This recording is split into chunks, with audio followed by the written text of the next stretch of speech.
Vou contar para vocês hoje um pouco sobre uma jornada de cura. No final, não sei se vocês vão entender como cura, mas enfim, vamos lá, eu vou tentar e vamos ver o que vocês entendem disso, né? Então, nesse slide aqui eu estou dizendo, né? Epilepsia não tem cura, não tem padrão, quer dizer. Por que epilepsia não tem padrão? Ela é uma doença com diferentes origens, ela causa diferentes tipos de crise nas pessoas, e eu fui um epilético desde a primeira infância até os 20 anos. Com 20 anos eu me curei através de uma cirurgia. Mas, por ela ser uma doença dinâmica, é muito difícil para o epilético lidar com essa doença. Justamente por isso, até eu trouxe aqui, se vocês tiverem interesse de aprofundar um pouco mais no assunto, o grande projeto recente dentro dessa área de epilepsia, da pesquisa sobre epilepsia, é um projeto tocado por uma fundação chamada CURE, que é o EGI, que é o Epilepsy Genetics Initiative, em que eles estão tentando fazer um mapeamento genético de todos dos epiléticos dos Estados Unidos para tentar entender as origens e saber como que é o comportamento, não só a causa da doença, a origem e como que ela se manifesta nas pessoas, mas também se existe um padrão de comportamento entre esses epiléticos. Então, assim, quando eu me curei, eu tive uma cura clínica, mas não uma cura psicológica. Por que isso aconteceu? Como eu nasci com a doença, eu nasci epilético e eu sempre fui epilético. Eu nunca deixei de ser epilético porque eu não sabia o que era uma vida sem epilepsia. Então, depois de um tempo da minha cura, eu enfrentei uma situação de depressão pós-traumática. O que aconteceu? Eu não consegui viver sem epilepsia. Eu era dependente das crises epiléticas. É meio curioso dizer isso, né? Mas era emocionante ter epilepsia. Eu não sabia quando que isso ia acontecer, então eu estava sempre com aquele medo, assim, quando que isso vai acontecer de novo? Eu tinha ideia dos dias que iam acontecer, porque, para vocês que talvez não conheçam, a epilepsia, um dos motivos pelos quais ela se manifesta é através do cansaço físico, e eu sempre gostei de praticar esporte. Eu fui uma criança muito agitada. Eu era hiperativo quando era criança, enfim, eu fazia de tudo, corria, fazia atletismo na escola, jogava vôlei, jogava futebol, andava de skate, andava de bicicleta, sempre estava me quebrando, fazendo alguma coisa. Como os meus pais diziam, eles sempre tentavam fazer alguma coisa que era diferente de todo mundo. Eu sempre escolhi um esporte que não era muito normal para praticar. Apesar de todos esses que eu falei para vocês eram. Mas, por exemplo, eu surfava, não podia surfar. Mas, enfim, eu me atirava no mar e via o que acontecia. Depois, quando eu me curei, eu comecei a assimilar todas essas coisas que eu falei para vocês. Só que de uma forma diferente, por conta dessa depressão pós-traumática. Um dia eu estava conversando com meus pais no almoço, e eu contei que eu não estou mais afim de fazer nada. Minha mãe, não, tu está com depressão, vai num psiquiatra e conversa com ele. Ele disse, não, tu está com uma depressão pós-traumática. Deu, beleza, eu voltei para casa e pensei assim, cara, depressão pós-traumática, meu. Conviver com epilepsia é muito pior, meu. Chutei o pau da barraca e fui viver a vida. Peguei os remédios que ele tinha me dado, tomei 2, 3 dias, joguei tudo no lixo e comecei a assimilar um pouco melhor tudo que tinha acontecido. Então, assim, de certa forma, foi mais uma vez que eu assumi um risco de enfrentar alguma coisa, porque eu peguei a depressão e fui lá no fundo do poço com ela. E eu comecei a descobrir várias coisas que me ajudaram a ser quem eu sou. A primeira delas foi vulnerabilidade. O que eu aprendi sobre vulnerabilidade com a epilepsia? Como eu podia estar falando com vocês aqui hoje e, de repente, eu cair no chão aqui e começar a me debater e ter uma crise epilética. Essa foi a primeira coisa que eu aprendi. Então, assim, risco. Essa apresentação que eu estou fazendo para vocês aqui, eu não li ela nenhuma vez. Eu peguei e escrevi, só vi se tinha algum erro de português e vamos ver o que acontece. Eu estou sempre buscando formas de eu me sentir vulnerável. Eu acabei construindo isso naturalmente. A segunda coisa foi sobre convívio. Imaginem que, assim, quem não tem epilepsia também não está sozinho, mas eu nunca estava sozinho. Estava eu, minha consciência, que me ajudava a brigar com a epilepsia, e a epilepsia sempre do meu lado ali. Então, assim, isso me ajudou a assimilar que, tipo, tu nunca está sozinho e tu está sempre convivendo com alguém, né? E o convívio, o que eu mais aprendi sobre convívio nesse tempo foi que eu, sem querer, eu comecei a me relacionar com muita gente, e gente diferente. Porque poucas pessoas entendiam da minha doença. Então eu precisava entender a minha doença e dividir com as pessoas as experiências que eu tinha. Toda vez que eu encontrava uma pessoa, era uma situação de aprendizado diferente. Porque eu tinha que explicar para aquela pessoa o que eu tinha da forma que ela pudesse entender. De certa forma, esse convívio também me ajudou a desenvolver um pouco a empatia. Quando eu fiquei internado no hospital, eu fiquei quase um mês internado para cirurgia, enfim, tudo. Cheguei lá, tinham 10 pessoas, né? Eram 5 leitos para homens e 5 leitos para mulheres. Eu conversava no dia a dia com as pessoas e tal, antes da cirurgia, deu uma semana. Até ontem, fizeram 14 anos, foram completados 14 anos de que eu dei entrada no hospital, e no próximo dia 2 de julho fazem 14 anos que eu fiz a cirurgia. Eu fiz a cirurgia, enfim, e depois da cirurgia, que eu fiquei do tempo de recuperação, eu comecei a conversar com as pessoas que estavam se preparando para fazer a cirurgia. Tá, ok, conversei com elas e tal, elas perguntavam, foi tudo bem, como é que foi para ti e tal? Não, tudo tranquilo. Daí, dei baixa do hospital e tal, passou um mês, eu vou voltar lá para visitar essas pessoas. As enfermeiras chegaram para mim, Marcelo, tu não quer vir aqui mais vezes para conversar com as pessoas? Eu posso vir, mas por que isso? Não, é que todas as pessoas que tu conversou se acalmaram e foram mais tranquilas para a cirurgia. O que eu falei para elas foi basicamente sobre isso, sobre vulnerabilidade, sobre convívio e também sobre curiosidade. A enfrentarem a experiência da cirurgia como algo novo, né? Tenta descobrir mais sobre aquilo ali. O que te trouxe até aqui? Qual é a tua história? Enfim, tudo isso, eu estava com depressão, tá, gente? Estava com depressão e tentando assimilar todas essas coisas.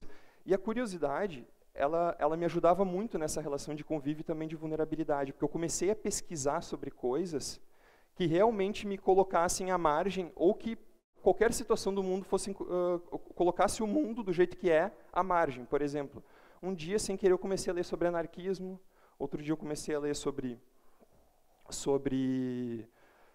animismo, enfim, cada dia eu ia descendo num universo diferente para entender um pouco as coisas e como se construíam as relações humanas. Tudo isso me levou a entender que eu tinha que tentar voltar a ser quem eu era antes. E quando, em 2008, eu fui morar em São Paulo, sem querer, eu caí do lado do Parque do Ibirapuera, eu comecei a correr. Isso aqui é uma coisa boa, né? Tá, vou correr e tal. E daí, quando eu estava correndo um dia, eu pensei assim, não, mas eu tenho que fazer mais alguma coisa. Eu lembrei de um desejo de infância, quando eu tinha 12 anos, eu assisti uma reportagem sobre um cara que corria 100 quilômetros.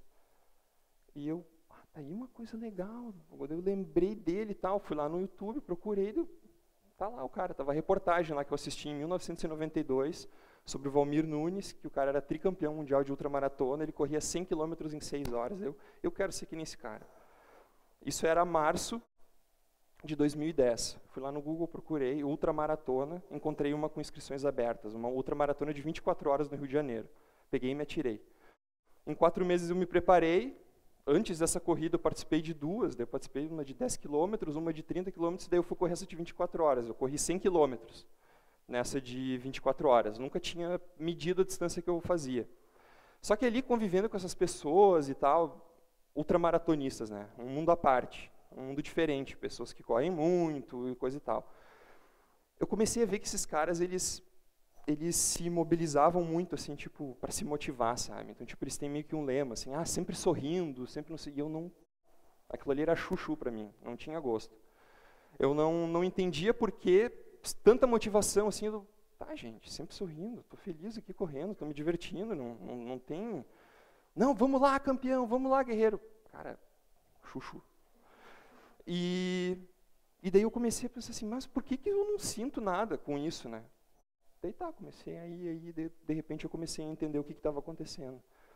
Esses caras que buscam motivação em livros de autoajuda, eles botavam música, tipo, tem um cara que eu conheço que ele sempre escuta Raul, quando ele está lá embaixo, assim, aquela Tente Outra Vez do Raul, ele vai lá e, não, eu escuto Tente Outra Vez, eu consigo ir adiante. E eu pensava, não, mas eu penso, não, eu vou ir adiante, eu vou adiante. Bem racional, assim.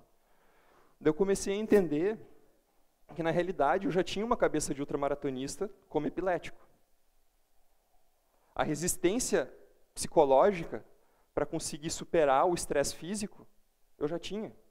Até porque, não sei se vocês sabem, a crise epilética, dependendo de como ela acontece, ela te derruba e tu fica com a musculatura tão tensa que depois que tu acorda, é como se tu tivesse jogado uma partida de futebol. Tanto que muitas vezes eu ficava deitado na cama porque eu estava com o corpo todo dolorido, né? Então, cara, isso fazia parte da minha natureza. Eu cresci assim, eu me desenvolvi dessa forma. Tá, beleza. Continuei correndo e eu pensei, puxa, que legal, eu já sou que nem esses caras e eu estou recém começando, né? Só que com o tempo, essa frieza com que eu vi o negócio começou a fazer eu buscar outras coisas. Eu comecei a ver limitações dentro desse universo de ultramaratona, e não só de ultramaratona, mas de corrida. Qual é que começou a ser o meu principal questionamento? Essa busca por performance. Essa busca por querer ser o melhor, por encontrar sempre o melhor suplemento, por encontrar, enfim, a corrida perfeita para participar, não sei o que, o lugar perfeito para correr, se inscrever e participar de uma competição, enfim. Eu não consegui me sentir muito bem com essa coisa assim de querer ser melhor. Gente, vamos correr. Na minha cabeça funcionava assim, vamos lá, vamos se divertir, vamos fazer as coisas. E nesse dia aqui dessa foto, isso foi em 2011, quando eu completei 10 anos da minha cirurgia, eu decidi que eu ia comemorar correndo 150 quilômetros. Isso aqui foi na Serra do Faxinal. Se vocês já foram para Cambará do Sul, ali nos aparados da Serra, eu saí de São João do Sul, subi a Serra do Faxinal correndo e fui quase até São José dos Ausentes. E nesse processo de correr, teve um momento assim que baixou um espírito e disse assim, cara, é isso aqui que eu quero fazer. Eu não quero competição. Eu quero me perder, eu quero me jogar no mato aí e ver o que acontece, ver que trilha que eu encontro e tal. E no ano passado, eu conheci um cara chamado Johan Galton, que ele criou um método chamado Transcendência, para desenvolver a paz. Basicamente é isso. Em um tweet, é isso que o cara faz, mas é muito mais complexo. Se vocês tiverem interesse, transcend.org é a organização dele. E eu comecei a lembrar de tudo que eu tinha feito, os esportes que eu tinha praticado e tal, e eu disse, cara, performance pacífica. O que é isso, performance pacífica? Skatista entende, surfista entende disso. Nada mais é do que uma visão de integralidade com o lugar onde tu pratica o esporte. Não é, por exemplo, tu praticar uma corrida e ficar trancado dentro de um curral de largada e correr só onde os caras estão dizendo. É correr por onde tu quiser. Te integrando com o ambiente, tu consegue assimilar muito melhor todos os problemas que implicam aquele lugar onde tu está praticando o teu esporte e se integrar com as pessoas. É o que os surfistas fazem, protegendo as praias, conseguindo trazer pessoas para próximo do esporte e desenvolver pessoas através do esporte. É o que o skate faz com a arquitetura da cidade. É o que o brasileiro faz com o futebol, por exemplo, jogar na rua, sabe? Mas o corredor ele não se envolve tanto assim. Ele acaba correndo dentro de parques, ele acaba correndo só nos lugares onde os organizadores de provas colocam as pessoas para participar. E daí eu pensei, cara, tá aí, performance pacífica. Mas por que o pacífico? Porque quando a gente se distancia da performance, a gente aproveita muito mais. Eu não fico mais refém de um relógio. Eu estou em paz comigo mesmo.